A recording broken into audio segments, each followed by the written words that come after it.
दुर्गा नदी के किनारे बसा एक गांव फूलपुर। गांव में कुछ 100-150 लोग रहते थे। अंजलि जो कि पास ही के जिले में रहती थी और 12वीं पास कर चुकी थी, उसके पिताजी ने बेटी को जल्दी विदा करने के लिए उसकी शादी फूलपुर गांव के मुकेश से करवा दी थी। मुकेश कभी स्कूल नहीं गया था और इस कारण वो पढ़ा लिखा नहीं था और बाकी गांव वालों की हालत भी मुकेश जैसी ही थी। मुकेश के घर में उसके माता पिता भी रहते थे। सासू माँ, मैं बाहर मंदिर तक जा रही हूँ, आधे घंटे में आ जाऊंगी।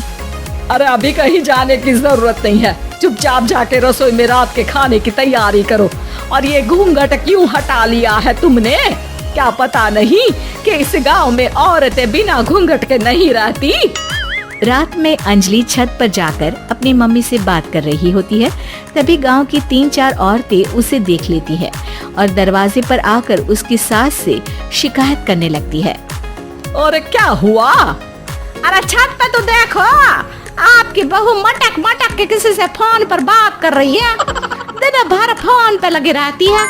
अरे कल तो मंदिर के पास वो क्या कहते हैं, सेल्फी ले रही थी। शहर की बहू रखना अच्छा शान की बात है, पर देखना इसके लक्षण से ये तो तुम्हारे परिवार को बदनाम ना कर दे। ये पहली बार नहीं था जब सास से गांव के लोगों ने अंजलि की बुराई या शिकायत नहीं की हो। अब तो ये रोज की बात थी। अंजलि ये सब सुन लेती है। जब वो नीचे जाती है तो मुकेश भी वहाँ आ जाता है। सास कहती है, बेटा, लोग घर आकर शिकायत करने लगे हैं बहू के कामों की, देख लो। पति हो, संयम से रखो इसे। माँ जी, मैं तो अपनी माँ से बात कर रही थी क्योंकि यहाँ कोई बात करने लायक ही नहीं है और अब मैं माँ के पास ही रहूंगी। वहाँ क्या रहना, वहाँ बाहर के लोग तो ठीक है पर घर के लोग भी इज्जत ना दे सके। अरे नहीं नहीं अंजलि, ऐसा नहीं है, धीरे धीरे सब ठीक हो जाएगा, तुम फिक्र ना करो। अरे बस कुछ बोलना ही नहीं है, सर पे चढ़ा रखा है बहू को। सास मुकेश की नरम बात सुन के वहाँ से मुंह चढ़ाकर चली जाती है। मैं तो कहती हूँ हम दोनों शहर चले जाते हैं। मैं पढ़ी लिखी हूँ, मुझे वहाँ नौकरी भी मिल जाएगी और थोड़े दिनों में आप भी वहाँ कुछ काम ढूंढ लेना।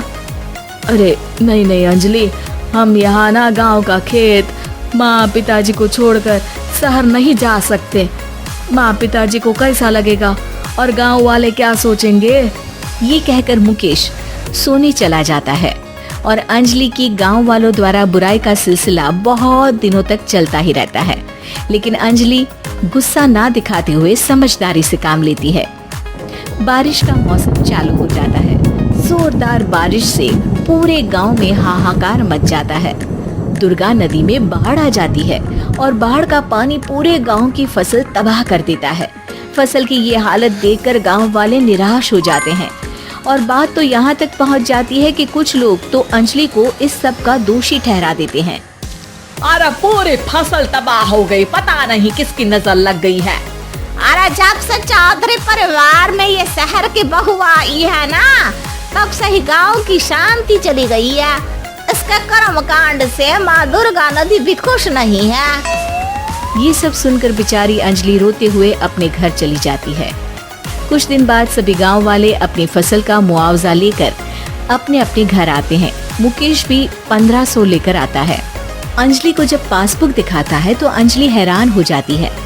अरे ये पासबुक में तो उन्होंने 4000 की एंट्री करी है और आपको सिर्फ 1500 दिए। सच में? अरे वो सरकारी अफसर आपको बेवकूफ बना रहे हैं। सरकार की तरफ से हमें 4000 मिले हैं लेकिन बाकी का सारा पैसा खुद ही खा रहे हैं। आप लोग के अनपढ़ होने का फायदा उठा रहे हैं। ये सब सुनकर मुकेश परेशान हो जाता है लेकिन अंजलि उसे हिम्मत से काम लेने को कहती है और सुबह होते ही मुकेश को पंचायत कार्यालय ले जाती है और साथ में गांव के और लोगों को भी।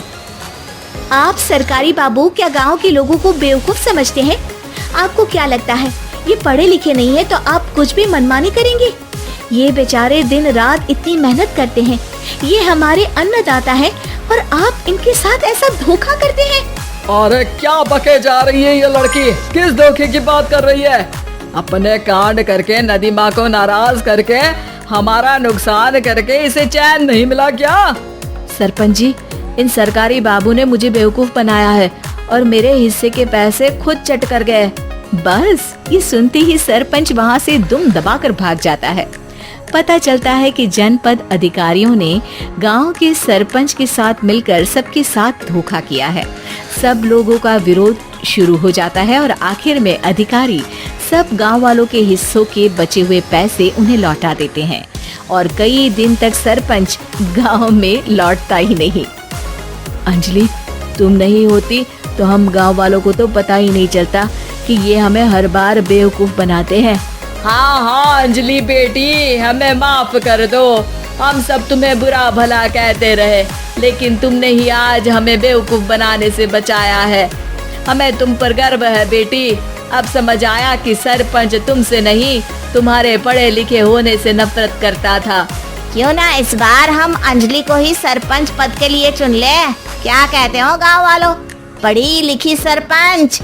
बस पूरा गांव अंजलि के लिए ताली बजाता है और अंजलि की सास उसे खुशी से गले लगा लेती है।